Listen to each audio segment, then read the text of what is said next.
Hello and welcome to my YouTube channel trade show. उम्मीद है आप सब लोग खैरियत से होंगे, इस मार्केट से अच्छा प्रॉफिट अर्न कर रहे होंगे।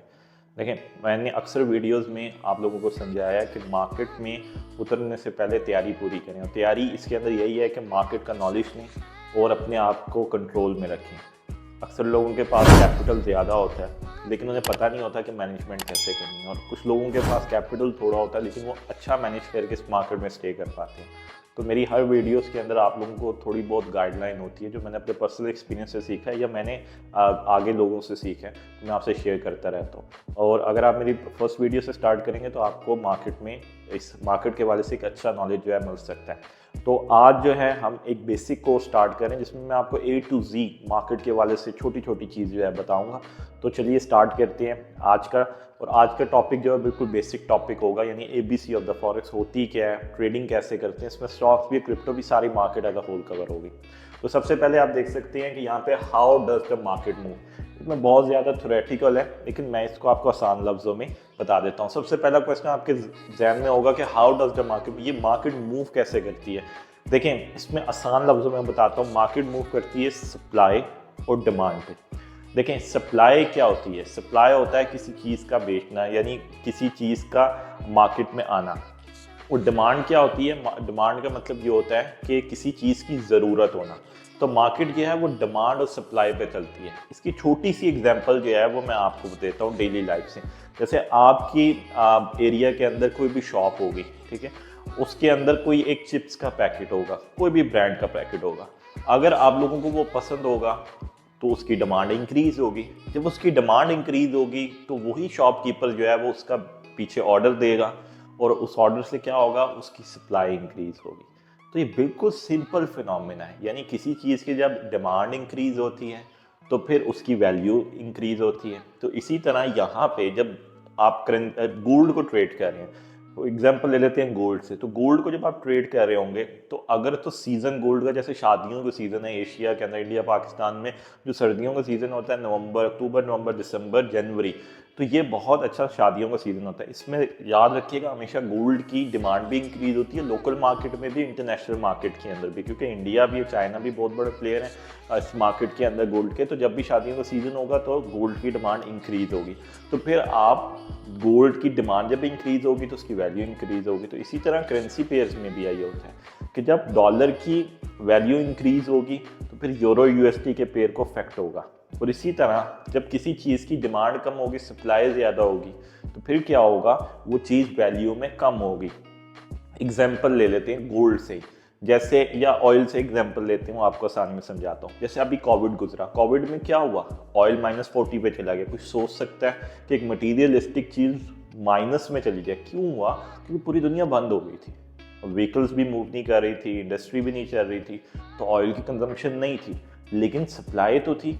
नीचे से ऑयल तो निकल रहा था ना, ज़मीन से प्रोडक्शन तो थी, चाहे जितनी मर्जी प्रोडक्शन कट की गई, लेकिन कट करने के बावजूद कुछ ना कुछ प्रोडक्शन तो थी, लेकिन उसके मुकाबले में डिमांड ही नहीं थी। तो क्या हुआ, उसकी वैल्यू कम हो गई।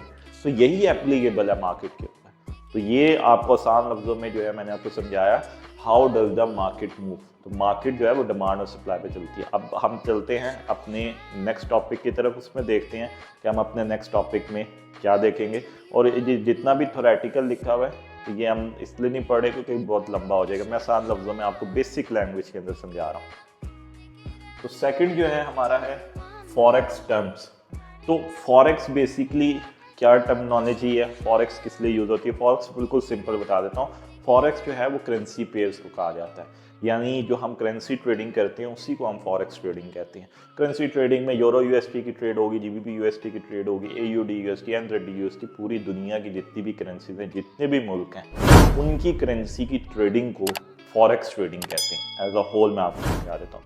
अब इसमें ट्रेडिंग में क्या होता है, ट्रेडिंग में यूँ होता है कि पेयरिंग होती है, ठीक है।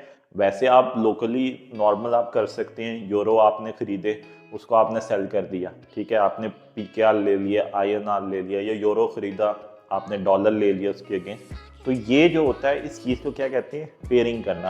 तो जब हम ऑनलाइन ट्रेडिंग कर रहे होते हैं तो उसमें हम किसी पेयर्स को ट्रेड करते हैं, हम सिंगल करेंसी को ट्रेड नहीं करते, उसका किसी करेंसी के साथ रिलेशनशिप या को रिलेशन को ट्रेड किया जाता है। तो इसकी एग्जांपल सबसे बड़ा जो ट्रेडिंग पेयर है एज इन वॉल्यूम, जिसमें सबसे ज़्यादा वॉल्यूम होता है, वो होता है यूरो यूएसडी। ठीक है, तो यूरो यूएसडी की ट्रेडिंग का क्या मतलब होता है? इसका मतलब है यूरो बामुकाबला, यानी euro against dollar. So it's mean कि अगर यूरो की डिमांड ज़्यादा होगी तो यूरो यूएसडी पेयर की जो वैल्यू है इंक्रीज होगी, वाइस वर्सा अगर डॉलर की डिमांड ज़्यादा होगी तो यूरो यूएसडी पेयर की वैल्यू डिक्रीज होगी। तो ये बेसिकली को रिलेशन है। इसी तरह आप AUD USD ले लें, इसी तरह आप USD कैड ले लें। अब USD कैड का मतलब कैनेडियन डॉलर, USD कैड में क्या होगा कि अगर तो USD की डिमांड ज़्यादा होगी तो USD कैड बढ़ेगा, वाइस वर्सा अगर कैनेडियन डॉलर की डिमांड ज़्यादा होगी तो कैनेडियन डॉलर जो है USD कैड का जो पेयर है उसकी वैल्यू डिक्रीज होगी। तो everything moves on demand and supply. तो ये हमने ध्यान में रखना है, डिमांड एंड सप्लाई का फिनोमिना इसके अंदर इफेक्ट होता है। बाकी फिर मल्टीपल फैक्टर्स है, वो भी मैं आपको साथ साथ समझाऊंगा। चलते हैं नेक्स्ट टॉपिक की तरफ, उसको भी कवर कर लेते हैं। नीचे है हमारे पास करेंसी पेयर्स।